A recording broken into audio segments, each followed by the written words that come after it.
Buongiorno, benvenuti alla nostra rassegna stampa. Vediamo quali sono i principali fatti di oggi sulle prime pagine dei quotidiani. Allora partiamo con Repubblica. In apertura la tragedia nel cuore di Roma, dove è crollata la torre dei Conti, e quindi leggiamo crollo nel cuore di Roma. Operaio sepolto per 11 ore, collassano i solai nel cantiere della Torre dei Conti ai Fori Imperiali, i PM, disastro colposo, manovale rumeno estratto vivo dalle macerie con maxi operazione di soccorso. È gravissimo, ma in realtà la notizia, l'aggiornamento è che questo manovale, una volta trasferito in ospedale, poi è deceduto. E c'è una polemica che riguarda Mosca e questo fatto avvenuto in Italia, perché Mosca attacca e commenta così questa tragedia a Roma. Succede a chi usa i soldi per Kiev, l'ira del governo italiano. Andiamo a vedere la stampa di oggi con questo titolo: La torre dei conti sbagliati. Crollo a Roma, operaio estratto dalle macerie in gravissime condizioni, salvi altri 4. Vediamo anche qui, si parla dell'operaio in gravi condizioni, ma in realtà è morto nella notte.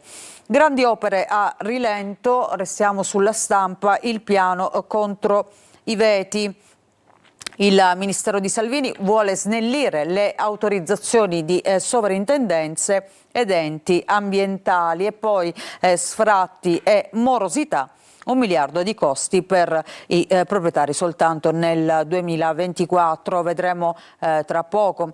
Di questo tema se ne parla tanto sui quotidiani a proposito delle misure che vuole adottare il governo anche per quanto riguarda la casa, gli affitti e soprattutto gli sfratti. Vediamo il manifesto, che oggi apre invece con la politica estera. Oggi il voto a New York per scegliere il nuovo sindaco. Fa la cosa giusta, musulmano e socialista. Il manifesto parla del candidato progressista Mandani, che è il favorito nelle elezioni per il sindaco appunto di New York, contro tutto l'establishment di Trump. Oggi seggi aperti, è risultato nella notte italiana. Nell'America appunto di Trump, dalla grande mela può arrivare almeno un segnale di speranza, e qui lo vediamo assieme ai suoi sostenitori. Our time is now. E poi vediamo scandali e tunnel, tutti i guai di Bibi, il premier israeliano alle prese con arresti eccellenti, e il rispetto del piano di pace degli Stati Uniti. Leggiamo: mentre a Gaza e in Cisgiordania esercito e coloni continuano a uccidere impunemente, tregua o non tregua, il premier Netanyahu si ritrova in una bufera di guai.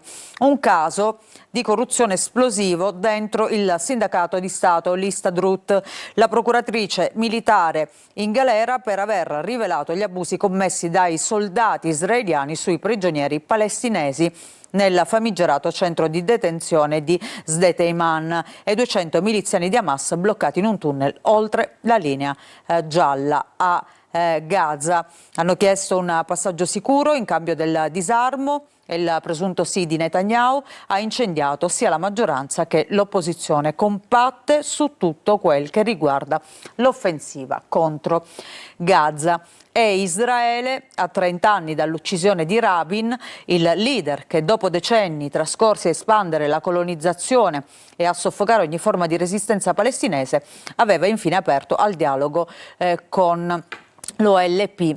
I suoi più feroci rivali oggi sono il governo di Tel Aviv. Vediamo la prima pagina del Corriere della Sera, che mette in primo piano sia il crollo avvenuto a Roma, con poi la polemica scoppiata tra il Cremlino e l'Italia. Crollo ai Fori, Mosca insulta, a Roma cede una parte della Torre dei Conti, muore un operaio estratto dopo 11 ore, salvi altri 3.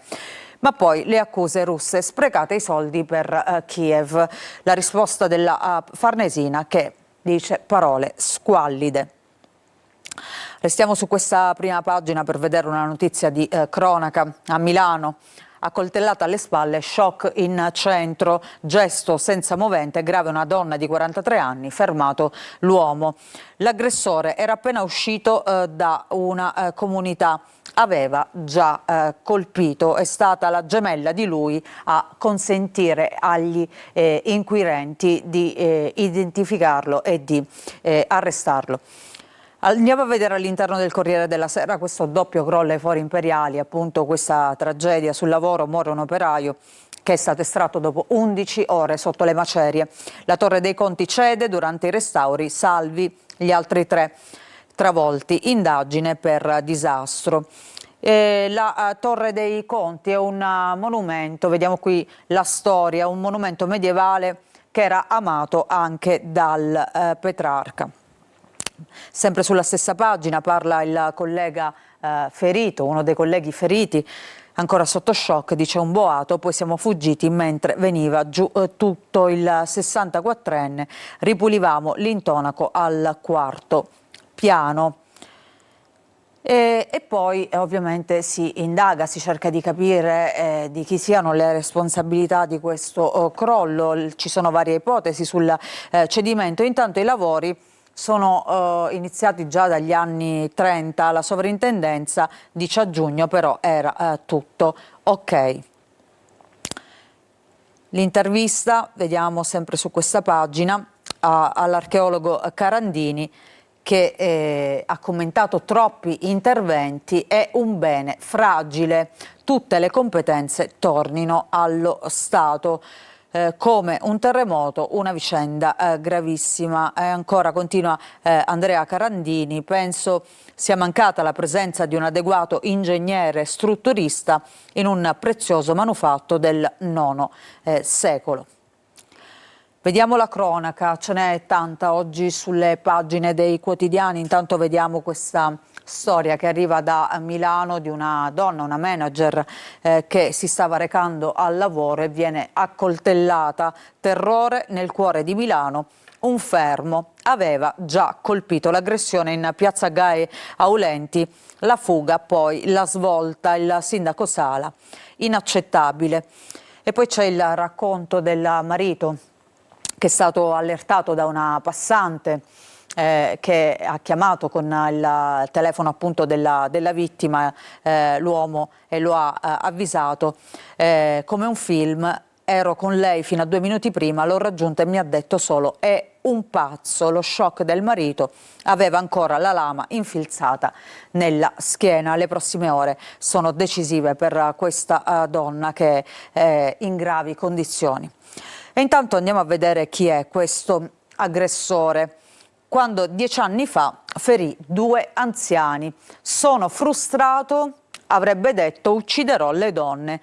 Primi assalti nella Bergamasca, aveva appena lasciato la comunità per comportamenti pericolosi. Lui si chiama Vincenzo Lanni. Nella notte tra il 21 e il 22 agosto del 2015, quindi appunto stiamo parlando di 10 anni fa, Lanni, che all'epoca aveva 49 anni, domiciliato in un residence a Villa di Serio vicino Bergamo, accoltella alle spalle 2 anziani di 80 e 82 anni, quindi stessa modalità. E poi vediamo in queste immagini appunto l'aggressore. All'epoca, quando 49enne aveva compiuto questo tentato omicidio, il suo obiettivo è di ucciderli, però li ferisce soltanto. L'uomo, disoccupato e senza famiglia, viene arrestato per duplice tentato omicidio dopo essere stato ripreso da telecamere e riconosciuto da alcuni testimoni. Intanto questo è soltanto l'ultimo episodio di violenza gratuita, di violenza appunto senza movente che riguarda Milano. Proprio ieri è stata resa nota una classifica dei capoluoghi più pericolosi d'Italia, il boom dei reati di strada, l'allarme dei sindaci, più poliziotti e risorse, il 23% dei crimini proprio tra Milano, Firenze e Roma. Milano che è appunto la prima città per quanto riguarda i casi appunto di violenze in strada, al secondo Firenze, poi Roma, Bologna, Rimini, Torino, Prato, Venezia, Livorno, al 10° posto Genova. Questa la classifica che è stata pubblicata ieri dal Sole 24 Ore. Andiamo a vedere un'altra notizia di cronaca, qui i protagonisti sono dei giovanissimi, la notte degli orrori e la denuncia. Un quindicenne racconta: io seviziato dai bulli. Avviene a Moncalieri. Siamo vicino a Torino, sequestrato e torturato ad Halloween. Ci sono 3 indagati, uno era un suo ex compagno. Allora andiamo a vedere questa vicenda che lascia veramente senza parole, ma anche l'amaro in bocca. Secondo la ricostruzione dei PM, dei minorenni e della madre, che per prima ha sporto la denuncia, questo ragazzino di 15 anni sarebbe stato sequestrato e seviziato la notte di Halloween da altri 3 minori. I 3 indagati dalla Procura dei minorenni per sequestro di persona, violenza privata e lesioni hanno 16 anni, c'è anche una ragazza, 15 anni e 14, 2 ragazzi. Il quindicenne era stato un compagno di classe della vittima alle scuole medie. Vediamo il Messaggero di oggi. Dicevamo, oggi si parla tanto di affitti e sfratti, lo vediamo in apertura, affitti e sfratti, le nuove norme. Manovra, l'ipotesi di un'imposta al 23% sulle locazioni brevi e non al 26% come era stato ventilato in un primo momento, e sgravi sui contratti lunghi. Per quanto riguarda gli inquilini morosi, arriva la stretta via in 10 giorni. Dipendenti comunali, c'è l'ok ad aumenti e settimana corta. Queste appunto alcune misure nella legge di bilancio, ma andiamo a vedere proprio questa per quanto riguarda gli affitti brevi. Intanto si rivede la tassa che dal 26% potrebbe passare al 23%, e poi questi incentivi per i contratti più lunghi, per evitare appunto che non ci siano più immobili affittati soltanto per brevi periodi o trasformati in case vacanze e B&B. Le associazioni dei proprietari contestano l'aumento del prelievo, partiti al lavoro su una mediazione. Noi Moderati propone di favorire le locazioni durature riducendo dal 21% al 15% la cedolare secca, appunto per rimettere in moto il mercato degli affitti. E poi intanto c'è una brutta notizia per gli inquilini morosi che riuscivano a rimanere per anni in immobili senza pagare appunto la locazione. Sfratti ai morosi in 10 giorni e senza il preavviso, stretta anche sugli abusivi. La riforma del governo per sbloccare appunto il mercato immobiliare, tempi certi per l'esecuzione delle ingiunzioni. La Lega annuncia sgomberi anche per le seconde e terze case. Ci fermiamo, facciamo una pausa, ritorniamo tra poco con i fatti regionali. Vi aspetto.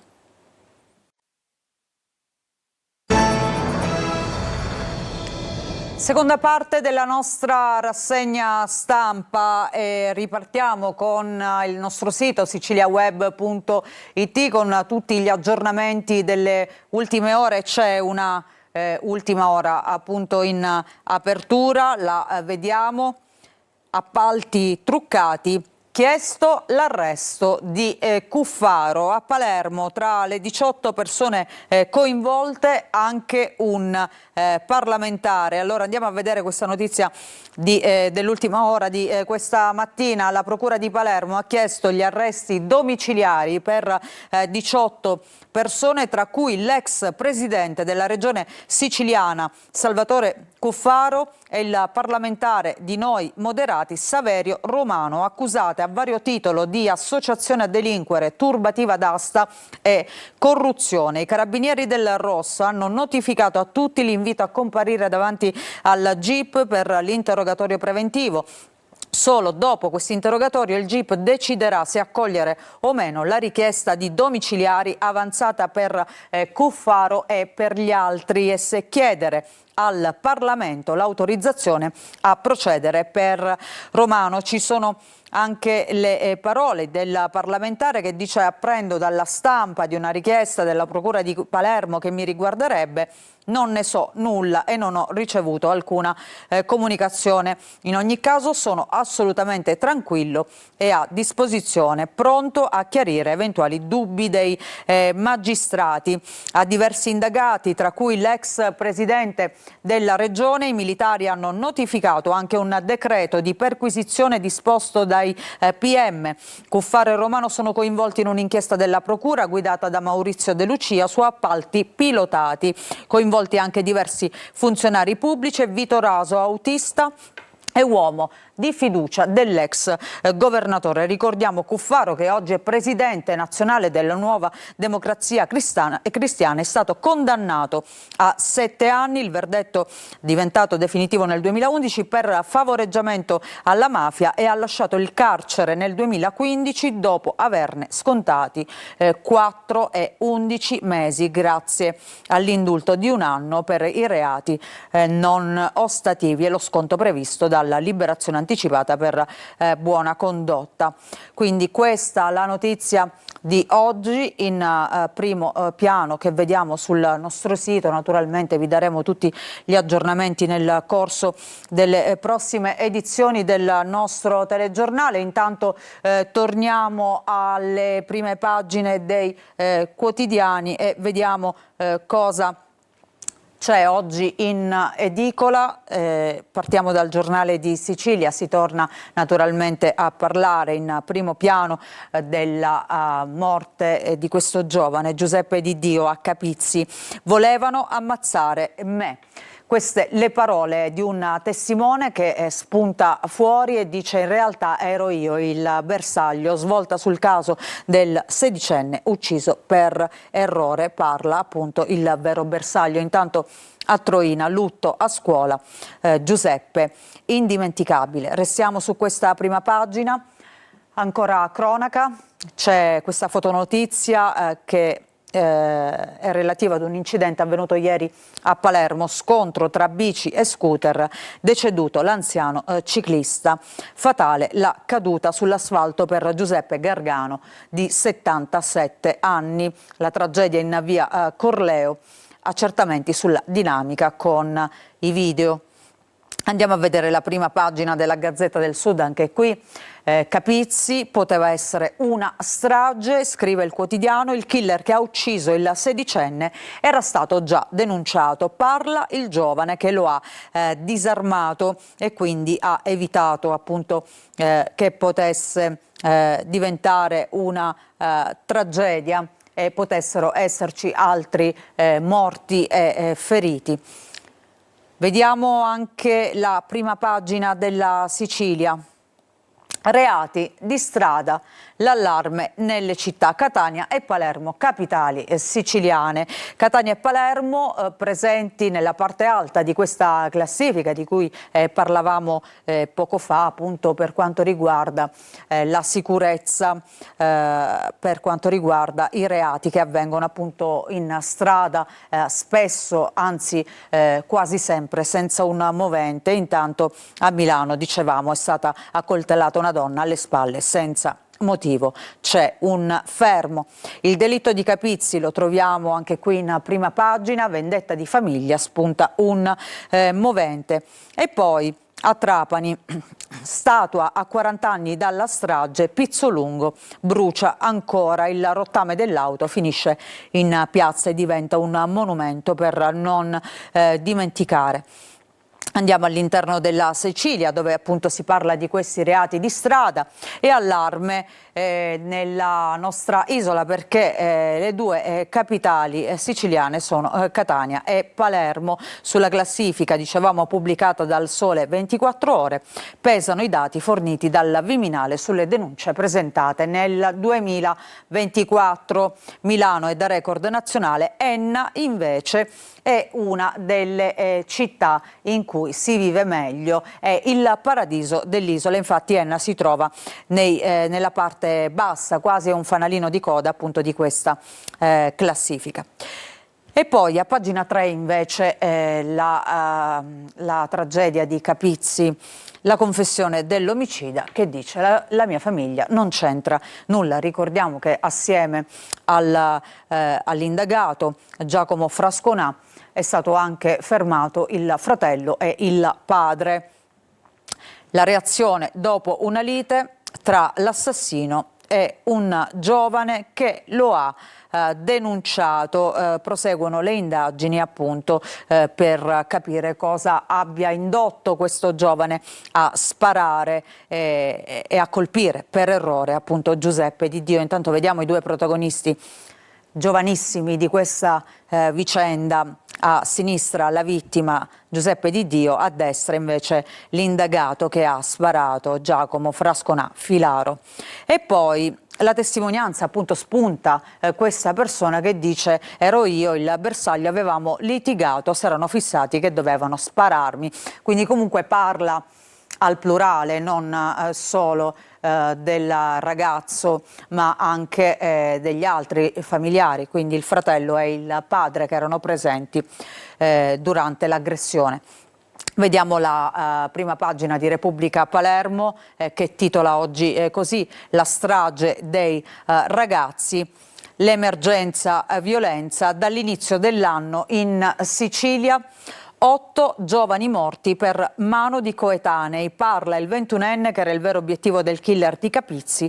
Denunciai che voleva spararmi. Intanto a Troina, città dove appunto Giuseppe Di Dio andava a scuola, l'appello dei compagni. Peppe vive, vediamo appunto i fiori sul banco di scuola, i fiori bianchi per ricordare questo ragazzino strappato alla vita e alla sua famiglia senza un motivo. Andiamo a vedere all'interno questa strage di ragazzi, come dice oggi Repubblica Palermo, perché già sono 8 i giovani morti in Sicilia dall'inizio del 2025 per mano di altri giovani che odiano i giovani. 8 vittime in 10 mesi, troppe armi tra i teenager. Questo l'allarme. Dal femminicidio di Sara alla strage di Monreale fino al delitto dell'Olivella, l'assassinio di Dio è l'ultimo caso di un'escalation di violenza nell'isola. E andiamo a vedere appunto chi sono questi ragazzi che sono morti. Prima di Giuseppe Di Dio, la vittima era Paolo Taormina, ucciso a 21 anni l'11 ottobre scorso mentre tentava di sedare una rissa davanti al suo locale in piazza Spinuzza a Palermo. Il killer è Gaetano Maranzano. Ma poi prima ancora c'è stato Massimo Pirozzo, ucciso a 26 anni il 27 aprile scorso a Monreale, la famosa strage di Monreale, durante una festa in piazza assieme ad altri 2 amici. 3 ragazzi sono stati arrestati per questa strage. Allora, le altre vittime di Monreale: Salvatore Turdo, la più giovane delle 3 vittime, aveva 23 anni. E andiamo a vedere nell'altra pagina la terza vittima, Andrea Miceli, carpentiere di 26 anni. Prima ancora della strage di Monreale ricordiamo il femminicidio di Sara Campanella, la studentessa di 23 anni dell'Università di Messina, originaria di Palermo, uccisa il 31 marzo scorso in strada da un compagno di corso, Stefano Argentino, perché veniva rifiutato. Stefano Argentino che poi si toglie la vita in carcere. Francesco Castiglione, assassinato a 21 anni il 9 gennaio scorso in piazza Palestro a Catania con un colpo di pistola da chi? Dall'ex compagno ventenne della sua ragazza. E poi il primo caso di un giovane morto nel 2025, Nicolas Lucifora, accoltellato e ucciso a 17 anni in una delle zone più centrali di Francofonte, siamo in provincia di Siracusa, da un 22enne durante una lite scoppiata per motivi banali durante una serata normale nel centro del paese, che si è trasformata in una tragedia. Capizzi, intanto parla un ventenne, volevano sparare a me, li avevo già denunciati. Il vero bersaglio dei Frasconà, finito nel mirino per un'offesa, sono addolorato, spero che restino in cella a vita. Intanto la madre del killer chiede scusa, domani l'udienza di convalida del fermo chiesto dai PM di Enna. E da Troina arriva l'appello dei compagni di scuola che chiedono giustizia per Peppe, compagni di scuola che ieri hanno organizzato un flash mob nel quale sono stati esposti striscioni e cartelloni prima di fare volare in cielo 60 palloncini bianchi. Vediamo un'ultima notizia prima di chiudere. Andiamo a vedere appunto la notizia degli sfratti. Prima ne parlavamo a livello nazionale, le misure che sta pensando il governo. Record di sfratti in Sicilia, arriva la scure appunto del governo nazionale, l'allarme degli inquilini, gli effetti del decreto sul tavolo di Palazzo Chigi, nell'isola 2000 intimazioni l'anno, il Sunia, così si colpiscono i più fragili. Ci fermiamo con questa notizia, grazie per averci seguito, la rassegna stampa ritorna domani mattina. Una buona giornata.